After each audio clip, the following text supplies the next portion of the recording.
예, 예. 왜 기호학인가? 뭐, 거기에 대해서 이제 얘기를 할게요. 근데 기호학이 너무 어려워요. 그래서 사람들이 기호학 책을 읽다가 제대로 읽는 사람이 하나도 없어요. 그러니까 최근에 어떤 뭐 책이 번역되어 나왔길래 제가 봤더니 저는 사실 학문을 시작해가지고 공부를 시작해가지고 한 30년 동안 기호학 공부를 했는데도 무슨 말인지 잘 모르겠더라고요. 그래서 그렇다면 이거는 우리나라에서 읽을 사람이 과연 몇 명이나 되겠나 이제 이런 생각을 했죠. 그래서 이렇게 어려운 기호학을 그럼 왜 하느냐? 근데 기호학이 어려운 이유가 있어요. 왜 어렵냐면은 아까 제가 말씀드렸죠.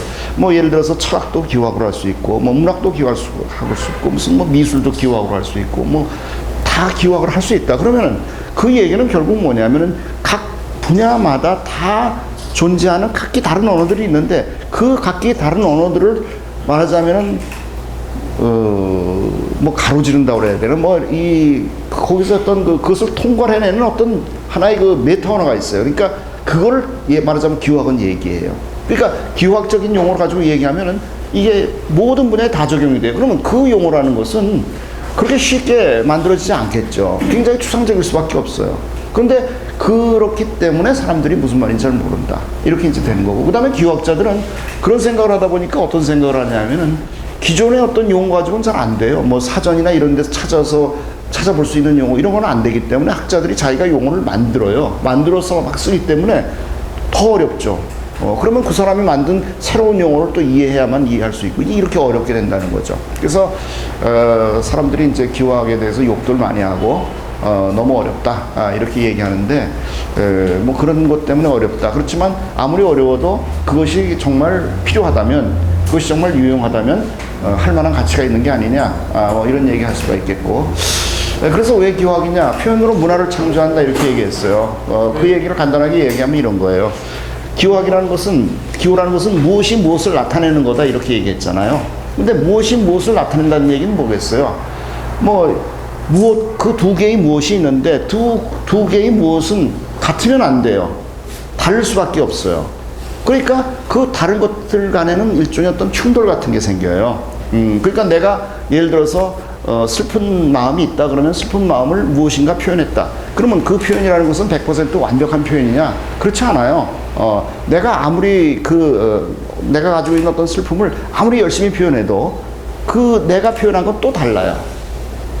그러니까 이게 이제 굉장히 중요한 거예요. 그러면 좋은 거냐 나쁜 거냐 말하자면은 여러분들도 요새는 커뮤니케이션 시대에 살고 있죠. 그래서 이제 페이스북이라든지 이런 데 보여서 굉장히 많은 글들을 쓰잖아요.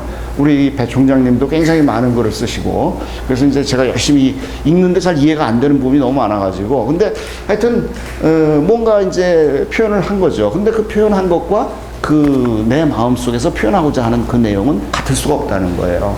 그래서 움베르토 에코라는 유명한 기호학자가 기호는 거짓말이다 이렇게 얘기했어요. 결국 기호를 쓴다는 건 거짓말을 하는 거다. 근데 사실 그 말이 맞는 것 같아요. 내가 예를 들어서 어떤 페이스북에 뭘 썼다. 그럼 이게 내 진심이냐? 이거는 이제 심리학적인 용어로 하면 이건 내 페르소나다. 이건 정말 나의 자신이 아니라 그냥 내가 남에게 보여주기 위한 하나의 공적인 얼굴이다. 그런 거라고 얘기할 수 있어요. 그러니까 기호도 마찬가지다. 그러면은 우리가 이런 생각을 할 수 있어요. 사람이라는 게 정말 어떤 진정성을 가지고 살아야 되는 게 아니냐. 또 예술도 진정성이 있어야 되는 게 아니냐. 그럼 진정성이라는 게 뭐냐? 예술로 표현된 쓰인 내용이 바로 그 예술의 표현과 같은 것이어야 되는 게 진정성이 있어야 되는 거죠. 근데 그건 불가능하다는 거죠. 예를 들어서 어떤 그림을 그리든지 그 그림이라는 것은 내 마음속에 가지고 있는 것과 같을 수가 없다는 거예요.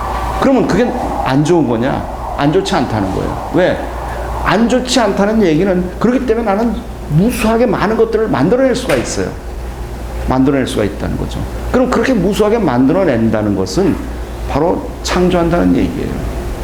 그러면 여기서 이제 우리가 알 수 있는 것은 진정성, 진실성, 이런 말들을 하는 거, 이런 말들이 하는 것은 사실 굉장히 제가 기억하는 입장에서 또 내 생각에는 굉장히 뭐라 그럴까요? 좀 추상적인 말이고 또 너무 형이상학적인 말이다. 이런 얘기를 저는 생각을 해요. 그래서 이제 기호학하는 사람들이 일반적으로 가지고 있는 생각 중에 가장 큰 생각이 뭐냐면은 탈형이상학적인 사유를 한다는 거예요. 형이상학적인 생각하지 말자. 너무 지나치게 형이상학적으로 모든 것을 보지 말자라는 거죠. 그러면 아니 적어도 그래도 우리가 철학하면 형이상학 아니냐 뭐 이렇게 여러분들이 생각할 수도 있어요. 서구의 어떤 오랜 전통이라는 건 형이상학의 전통이에요. 우리가 예를 들어서 어떤 언어를 가지고 있을 때 그 언어 넘어서에 무엇이 있다라고 생각하는 게 바로 형이상학이에요. 근데 이 기호학은 언어 넘어서에 뭐가 있는 게 아니라는 거예요. 그냥 언어 그 자체가 진리지 언어 넘어서에 뭐가 있다? 이런 건 없다는 거죠. 이런 건 없다. 뭐 혹시 있을 수도 있어요. 뭐 있겠죠. 그렇지만 알 수도 없어요. 왜? 그건 소통이 안 되는 거기 때문에. 그래서 우리는 기호학을 통해서 형이상학에서 벗어나는 탈형이상학적인 사유를 한다. 근데 이 탈형이상학이라는 건 굉장히 중요하다. 그 탈형이상학적인 생각을 하니까 많은 추상적인 말들이 다 거짓말처럼 느껴져요, 나는. 예를 들어서 뭐 정체성 말, 이런 말, 뭐 이런 말, 사실 나는 무슨 말인지 모르겠어요. 한국인의 정체성 그러는데 도대체 정체성이 뭐야? 난 뭐 전혀 모르겠어요. 한국학을, 그래도 내가 국문과 선생이니까 한국학을 했는데, 그래도 한국 문학을 많이 읽었는데, 한국적인 정체성이 뭐냐? 모르겠다는 거예요. 모르겠다. 그럼 그 말은 뭐냐? 그냥 아는 걸로 다 생각을 하고 마음대로 쓰는 말이에요. 그러나 실제로는 아무런 소통이 안 되는 말들이에요. 이런 말들을 쓰지 말자. 뭐 한국인의 뿌리가 있다? 아니 한국인의 뿌리가 뭐냐? 이런 말 다 말하자면은 허무맹랑한 말들이다 라는 거죠. 뿌리가 어디 있어요? 단군 할아버지가 뿌리냐? 그럼 단군 할아버지가 뿌리라면은 우리 족보를 뒤져보니까 우리 조상은 중국에서 왔는데 그럼 단군 할아버지하고 어떻게 관계되느냐? 이게 이제 말하자면 신화 만들기예요. 신화 만들기. 그래서 국가가 대한민국이 건국하는 과정 속에서 뭔가 정체성을 만들어야 되겠죠. 정체성을 만들려다 보니까 어디선가 끌어와야 되겠죠. 이게 다 뭔가 그때 이제 당군시라 보니까 상국유사라는 데 보니까 뭐 홍익인간이란 말 하나가 있다 이 말이에요. 그거 끌어다가 이게 바로 우리의 뭐 이렇게 이제 한 거예요. 이게 바로 신화라는 거예요.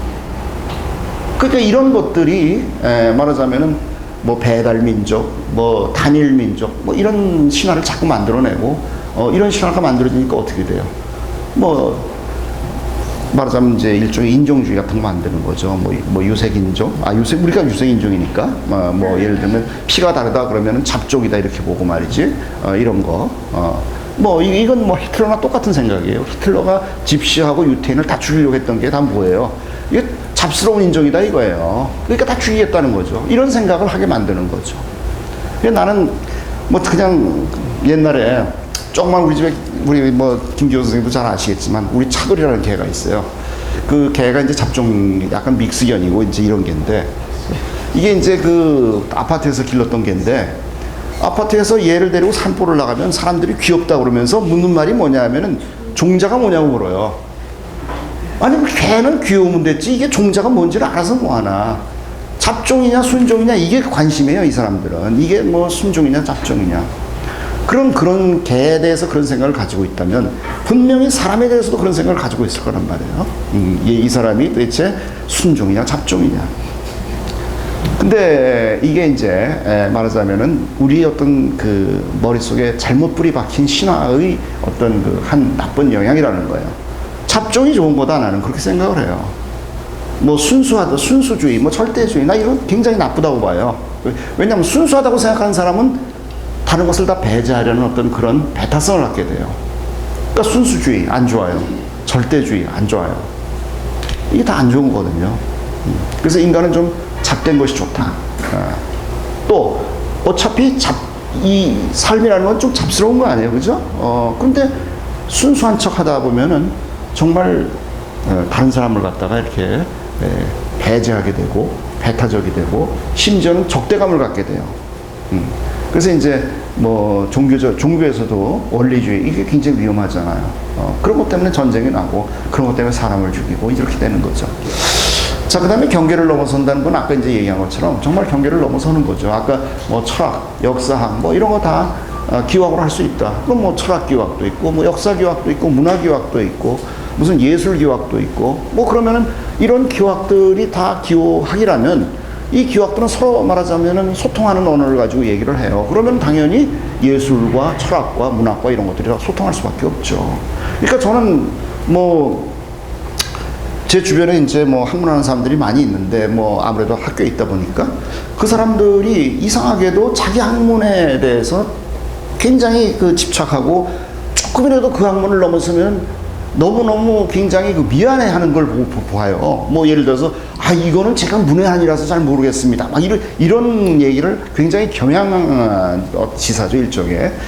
근데 나는 이 세상에 아는 사람이 어딨냐. 모르는 대로 얘기하는 거고, 자기가 아는 범위에서 얘기하는 거고, 그러는 거지. 그러면 그 사람은 아마도 자기가 전공하는 분야에 대해서는 다른 사람이 뭐라고 하면은 굉장히 기분 나빠할 거다. 이런 생각이 들어요.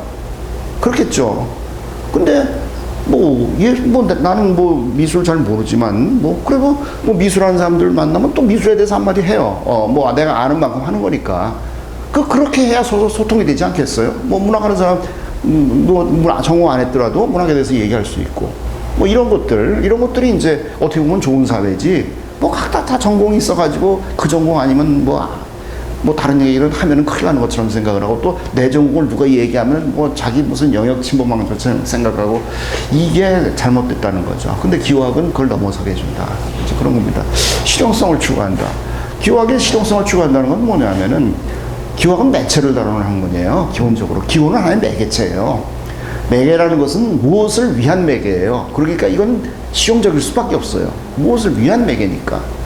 그러면 이 매개체라는 게 뭐겠어요? 예를 들어서 그림 그리는 사람한테는 무슨 색깔을 가지고 이렇게 무슨 표현하는 그런 조형이라든지 이런 것들이 문학하는 사람들은 또 이 언어가 매개체가 되겠죠. 미술하는 사람은 음악하는 사람은 소리가 매개체가 되겠죠. 이런 매개를 다루는 학문이기 때문에 그 매개에 대한 어떤 이해를 만약에 하게 된다면 그 매개를 훨씬 더 잘 다룰 수 있다는 거예요.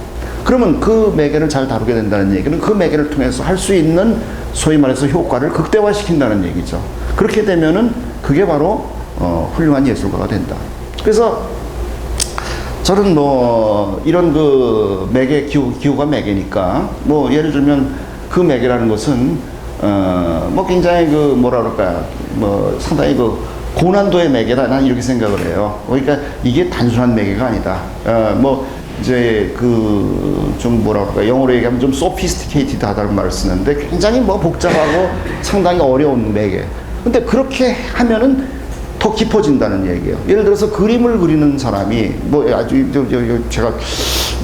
저도 이제 버릇이 돼가지고 문외한이 또 그림에 대해서 한마디 하니까 좀 미안한데 그림을 그리는 사람이 철학책을 읽고 역사책을 읽고 인문학적인 지식을 가지고 있다면 그 그림은 깊어질 수밖에 없다. 왜? 그 매개가 훨씬 더 sophisticated해지기 때문에 그렇다는 거예요. 그런데 전혀 머리에 든 것이 없고 그냥 이렇게 똑같이 묘사하는 것만 계속 4년 동안 공부해서 미술 공부를 했다면 거기에는 그렇게 아주 씬한, 아주 얕은 그런 어떤 매개밖에 만들 수가 없다는 거예요. 그러니까 결국은 그림을 그려도 인문학을 해야 되고 또 인문학 하는 사람도 예술을 알아야 되고 이런 가 있어야 된다. 그래야 더 두터워진다는 거예요. 그 매개가. 두터운 매개는 훨씬 더 영향력이 크죠. 효과가 더 크다는 얘기예요. 그래서 이제 그런 차원에서 실용성을 추구한다는 거죠. 그래서 이제 메타과학으로서의 기호학이라는 말은 결국은 우리가 메타적인 차원이라는 말을 해요. 메타적인. 이건 한 차원을 넘어선다는 얘기예요. 여기 많은 언어들이 있는데 이 언어를 넘어서서 존재하는 이 언어를 갖다 지배할 수 있는 언어. 이걸 우리가 메타 언어라고 한다면 기호학은 이런 메타 언어를 갖다가 연구하는 것이고 그런 메타 언어를 창조하는 학문이다. 이렇게 이제 그래서 왜 기호학이냐 이런 얘기 하는 거죠. 자, 기호학의 맥락에 대해서 이제 이게 좀 전문적인 얘기들이 좀 많이 나오는데 그래도 이왕 학교 선생님 불렀으니까 이런 얘기 하라는 거지 제가 다른 얘기 할 수 있겠어요? 학교가 돼가는 예, 그냥 제일 집중. 양해하시고 배운 게 이거밖에 없어서. 자, 기호학의 맥락이라는 건 뭐냐면 그럼 기호학이라는 것은 그냥 독자적으로 정말 무슨 학문의 그냥 독자적인 세계를 하나 만든 그런 기호학이냐? 아니다. 왜? 대한민국에 기호학과라는 게 없어요. 소위 학문도 권력이 있어요. 왜냐하면은 당연히 권력이 있죠. 잘 나가는 학문이 있고 못 나가는 학문이 있어요. 요새는 경영학과가 제일 잘 나가겠죠. 공대 이런 데가 잘 나가겠죠. 학생들도 많아요. 또 교수들도 많아요. 교수들도 돈도 많이 벌어요. 불러주는 데도 많아요. 그러니까 권력이 있는 학문이에요. 국문학과도 나름대로 권력이 있어요. 왜? 그래도 대한민국에 이렇다 할 대학에 다 국문과가 있으니까 그래도 대한민국 사람들은 국문학은 있어야 된다 이렇게 생각을 하는 것 같아요. 그래서 나 같은 사람도 이제 먹고 사는 거겠죠. 근데 힘이 없는 학과도 있어요. 뭐 예를 들면 인류학과 뭐 이런 거는 뭐 대한민국에 몇 개 없어요. 힘이 없는 학문이에요. 이런 학문은. 더더군다나 민속학과 뭐 이런 거 이거는 뭐 중앙대학이 좀 했는데 그거 뭐 없애버린다고 그러더라고요 또. 그러니까 그렇게 말하자면은 힘이 없는 학문이 있어요. 그럼 기호학과는 뭐냐? 기호학과는 아예 학과 자체가 없어요. 그러니까 이거는 권력이 없는 학문이에요. 근데 권력이 있는 게 좋은 게 아니라는 거죠. 학문이라는 게 권력이 없기 때문에 자유롭게 된 거예요.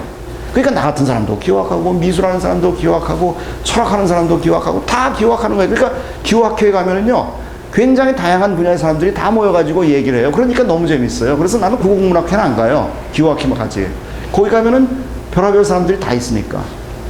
또 뭐 세계기호학회 뭐 이런 데 가면은 뭐 한 500명씩 와요. 전 세계에서. 다 전공이 달라요. 근데 전공이 다르니까 너무 재밌는 거예요. 그러니까 이게 뭐냐면은 나는 이제 이걸 뭐라고 생각해요. 마치 그 효소화도 같은 거다. 학문에 들어가가지고 학문을 발효시키는 거예요. 기호학적으로. 지가 무슨 어떤 하나의 중심이 되고 권력이 되고 뭐 거기서 어떤 성을 쌓고 이런 게 아니라 다 스며들어가 가지고 그 학문을 이렇게 자꾸 발효시키는 거죠. 이게 바로 기호학이다라는 거예요. 그래서 요즘은 미대 쪽에서 뭐 논문 쓰는 거 보니까 기호학 논문을 쓰시더라고요. 기호학 논문을. 그래서 그런 거죠. 근데 이제 그런 기호학인데 이 기호학이 이제 이런 소위 기존의 굉장히 그 중요한 학문들하고 다 연계되어 있다는 얘기를 하는 거죠. 시학이라는 것. 시학이라는 건 뭐냐면요. 아리스토텔레스의 시학이 시학인데 시학을 갖다가 뭐 시를 연구하는 학문이다 이렇게 생각하는 사람은 아마 없을 거예요. 시를 연구한다고 하는 것을 시학이라고 하는 것은 시라는 장르에 대한 이 인식이 너무 깊이 뿌리 박혀 있기 때문에 그래요. 그러니까 시라는 게 말이에요. 소설, 시, 뭐 이거 웃기는 얘기예요. 왜냐하면은 우리 그 국문학과 같은 데 보면은 말이죠. 전공을 다 나눠놔요. 뭐 현대 소설 전공, 뭐 현대 시 전공, 무슨 고전 소설 전공, 무슨 뭐 이렇게 다 나눠져 있어요. 근데 나는 좀 애매해요. 나는 뭐 설화 전공이라고도 하고 뭐 하여튼 뭐 이상한 뭐 애매한 전공인데 뭐 신화 전공인지. 근데 이게 일종의 그 얘기는 결국 뭐냐면 시인이 소설을 이렇게 나누는 것이 그냥 나누는 것이 아니라 그게 일종의 제도화가 됐다는 얘기죠. 대학 교수를 뽑을 때도 그것에 의해서 뽑는다. 그러면은 이거는 심각한 문제죠. 굉장히 심각한 문제죠. 그래서 그렇게 하니까 대학에서 공부하는 애들이 자기 전공 그 안에서 공부하려고 그래요. 나는 뭐 고전 소설 한다 그러면은 뭐 현대 소설, 현대시 이런 거 안 읽고 그냥 고전 소설만 공부해서 나중에 고전 소설 자리나면 거기 교수로 들어간다. 이런 생각을 하는 거예요. 그러면 고전 소설 그거 춘향전 뭐 이런 거 내가 무시하는 건 아니지만은 그거 계속 공부한다는 것이 인문학에 무슨 의미가 있냐 이 말이에요. 무슨 의미가 있냐는 거죠. 춘향전에 대해서 우리가 공부해봐야 얼마나 공부를 하겠어요. 그러니까 이제 그런 폐단이 있다는 거예요. 이걸 우리가 장로론적인 사유라고 그래요. 그러면 장로론적인 사유는 왜 나왔느냐? 이게 19세기에 자연과학이 한참 잘 나갈 때가 있었어요. 자연과학이.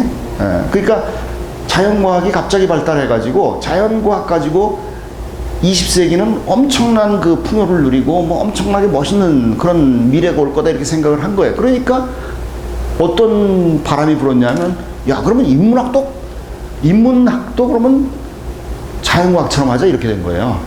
근데 그럼 자연과학은 어떤 걸 했느냐? 무슨 뭐 예를 들면 여러분들 저기 그 식물 하면은 이건 무슨 과에 무슨 종의 뭐다 뭐 동물 뭐 포유류다 뭐 이런 거 하잖아요. 이렇게 분류하는 거 하잖아요. 바로 그 분류를 인문학에다 갖다 한 거죠. 특히 문학에. 그래서 뭐 예를 들어 어떤 게 있으면 어떤 그 글이 있으면 이게 시냐 소설이냐 산문이냐 뭐 이런 거 따지고 있다 이 말이에요. 그러니까 그런 걸 따지는 그 버릇이 말하자면 깊숙이 뿌리 박혀가지고 20세기에 들어가지고 인문학을 갖다 망쳐놓은 거예요. 그래가지고 결국은 모든 인문학은 세분. 그 이전의 인문학은 통합인문학이었어요. 두루두루 하는 인문학. 근데 다 잘라놨어요. 잘라놓으니까 다 바보들이 된 거예요. 서로 소통도 안 되고. 그런 그 개념인데, 이제 시학이라는 개념은 뭐냐?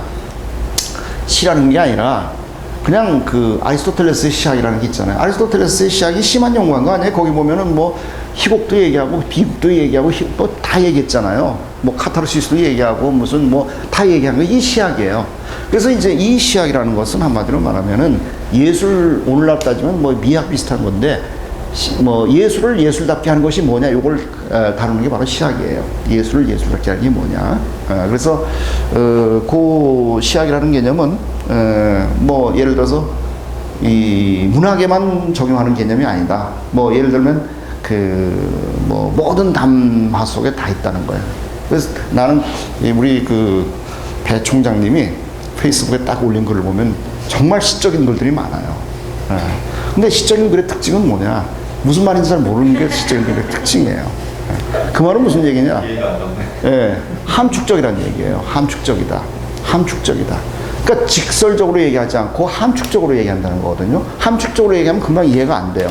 그럼 함축적으로 얘기한다는 건 우회한다는 얘기예요. 어떤 대상이 있을 때 그 대상에게 바로 가는 게 아니라 이렇게 우회해서 간다는 거죠. 그럼 우회한다는 게 뭐냐? 바로 인간에게 즐거움을 주는 거예요. 야, 배고프니까 밥 먹으러 식당에 빨리 가자 라는 거 하고, 배는 고프지만 그래도 여기저기 구경하면서 가자, 이렇게 하는 거하고는 다르다는 거죠. 그러면 이 과정 속에서의 어떤 그 아름다움, 이런 게 있어요. 언어 자체의 아름다움, 이런 게 있죠. 또 약간 유머도 있고, 또 뭐 이런 모든 것들은 다 어떤 그 언어를 시적으로 사용하는 방식이다, 이렇게 이제 생각을 하는 거죠. 그래서 저는 뭐 그 개그 콘서트 같은 프로그램도 열심히 봐요. 왜냐하면 사람을 웃길 때 그 웃기는 방식은 직설적으로 웃기긴 어려워요. 굉장히 다양한 어떤 그 전략이 숨어 있어요. 그 전략이라는 건 굉장히 우회적인 전략이에요. 그냥 이건 이거다라는 그런 언어, 어떻게 보면 너무 직접적인 언어 가지고는 웃길 수가 없어요. 그러니까 이제 그런 것을 우리가 이제 시학이라고 이제 얘기하는 거죠. 근데 이 기호학은 바로 이 시학에 대해서 굉장히 많이 다루고 있다, 이렇게 이제 얘기할 수가 있죠. 의미론 해석학 뭐 이런 게 있어요. 얘기가 좀, 의미론이라는 것은 의미를 다루는 게 의미론이에요. 근데 여러분들 의미가 뭐냐 이렇게 물어보면은 정말 이 의미라는 말은 뭔지를 몰라요. 인생의 의미가 뭐냐, 이 작품의 의미가 뭐냐, 뭐 이런 말을 우리가 막 쓰잖아요. 근데 의미가 뭐냐고 물어보면 다 아는 것 같지만 실제로 물어보면 아무도 대답을 못하는 게 바로 이런 의미라는 말이에요. 근데 이게 이제 기호학자들도 그걸 알았죠. 그래서 학자들도 알았어요. 왜? 의미라는 게 너무 추상적이기 때문에, 무슨 말인지 전혀 모르기 때문에, 너무 형이상학적이기 때문에 의미에 대해서 얘기하는 것은 상당히 금기시 됐었어요. 언어학자들 특히.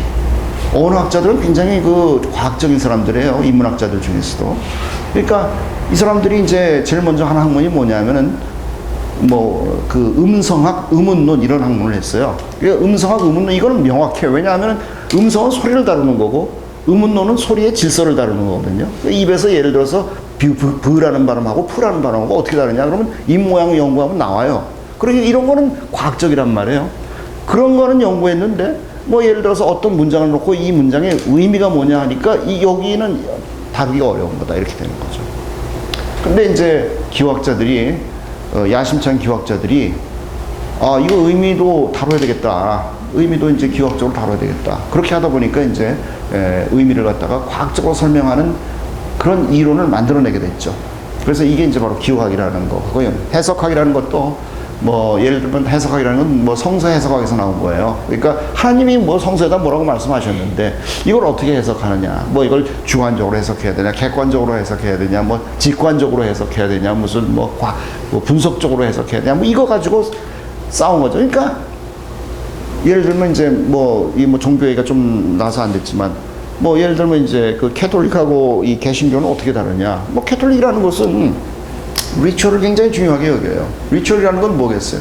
뭐 예를 들어서 이제 멋진 성당을 짓고 거기에 이제 장엄한 분위기에서 성화를 걸어놓고 거기에서 아주 의식을 아주 성대하게 치르고 이렇게 하는 게 바로 캐톨릭 스타일이에요. 이게 좋은 점도 있고 나쁜 점도 물론 있어요. 근데 개신교는 머리가 깬 사람들이에요. 중요한 게 그게 뭐가 중요하냐? 건물이 뭐가 중요하냐? 그 이상한 도상 걸어놓은 게 뭐가 그렇게 중요하냐? 성서로 돌아가자. 이렇게 된 거예요. 성서로 돌아가지고 성서를 읽어보니까 서로 다 각자 다른 거예요. 나는 이렇게 읽었는데 넌 저렇게 읽었다 이렇게 되는 거죠. 그러니까 서로 싸우다 보니까 이런 파도 나오고 저런 파도 나오는 거예요. 그러니까 캐톨릭은 로마 교황청을 중심으로 해서 이렇게 쫙 일사불란하게 되지만 이 개신교는 말이에요. 다 각자 성서를 자기 나름대로 서로 무슨 팔을 만들고 이래가지고 서로 싸우고 난리가 나죠. 그러니까 그게 나쁘냐 좋으냐 그건 우리가 판단할 수가 없어요. 그렇게 종교라는 것은 훨씬 더 모더나이즈 되고 어떻게 보면 더 인간화됐다고 볼 수도 있고 또 그러다 보면은 종교적이지 않다. 종교라는 건 무조건 믿어야지. 뭐 그거 가지고 지금 뭐 토론하고 이래서 되겠냐 이렇게 이제 될 수도 있다는 거죠. 그 해석하기 이제 말하자면은 기와과 만났을 때 조금 더 합당한 어떤 논리를 통해서 뭘 해석하게 해주는 그런 도구를 제공해 준다라는 겁니다. 그 다음에 수사. 수사학이라는 건 뭐냐면요. 여러분들 뭐 이것도 아리스토텔레스 수사학도 있고 뭐 그렇잖아요. 뭐 동양에도 무슨 문심조령이니 뭐 이런 것도 있고 하여튼 수사 굉장히 중요한.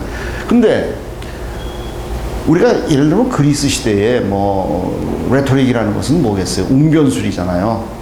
좌종을 모아놓고 확 휘어잡는 거 이런 거 이제 굉장히 중요했다는 거예요. 레토릭이.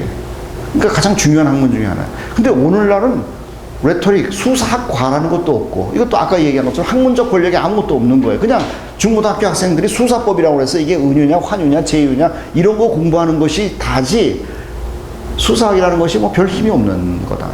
근데 재밌는 게 뭐냐면 이 모더니즘 시대 말하자면 근대에 있어서 이성의 시대 뭐 합리성의 시대에서 수사학이라는 것은 하나의 그 일종의 데코레이션처럼 여겼어요. 뭐 멋있게 얘기하면은 저 사람 뭐 속에 든건 없으면서 말만 번드르르하게 하네 이렇게 됐던 거예요. 사람이 뭔가 진실해야지 말이지 뭐 말만 번드르르하고 이게 무슨 이 수사학을 잘해도 욕먹고 이렇게 된 거였죠. 근데 이제 이게 역전이 됐어요. 오늘날 포스트 모던 시대에. 요즘은 뭐냐 아무리 머릿속에 든 게 많고 마음에 뭐 또 진정성을 가지고 있어도 그걸 멋있게 표현하지 않으면 아무 소용이 없어요. 저 사람이 아무리 진실하다고 해도 내가 진실한지 안 진실한지 어떻게 아냐. 그걸 멋있게 표현해야지 그 사람이 진실하다는 걸 내가 알 수가 있는 것이다. 사실은 기호학이 바로 그런 거예요. 기호를 통해서 내가 저 사람을 알 수 있지 기호 넘어서 저 사람을 알 수 있는 방법은 없다. 이게 바로 기호학이에요. 내가 저 사람을 모르죠.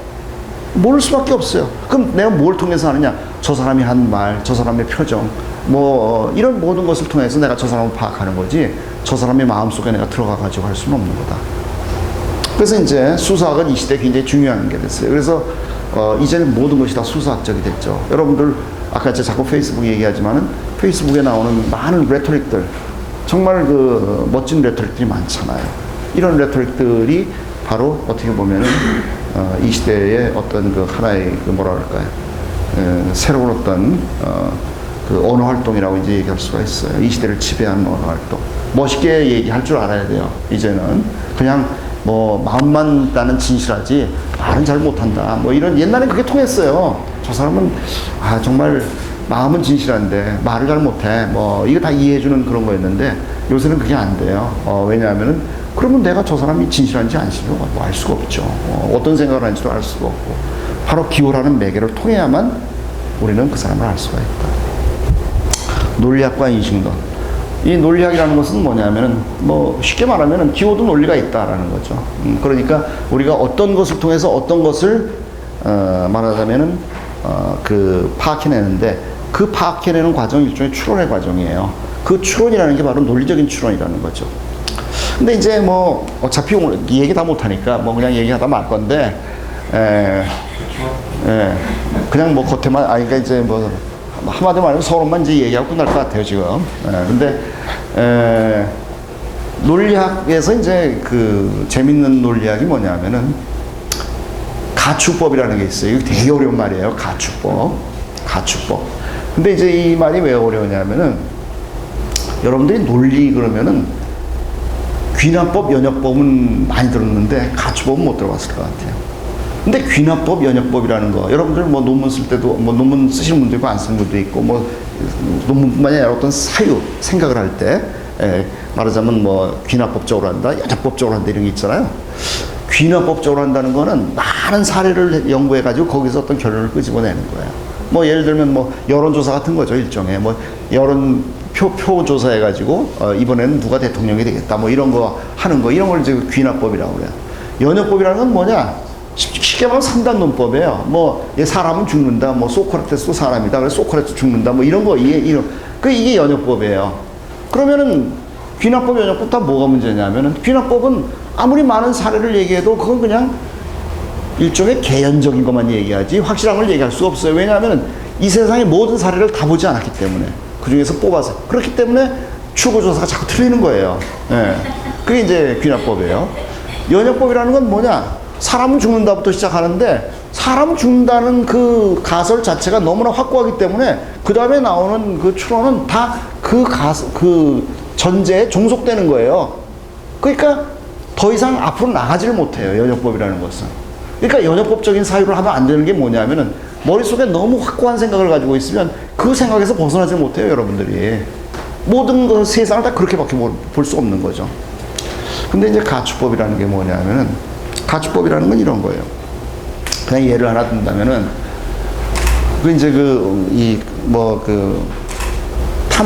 탐정이 있을 때, 어떤 탐정이 있을 때, 그 탐정이 범행 현장에 딱 오잖아요.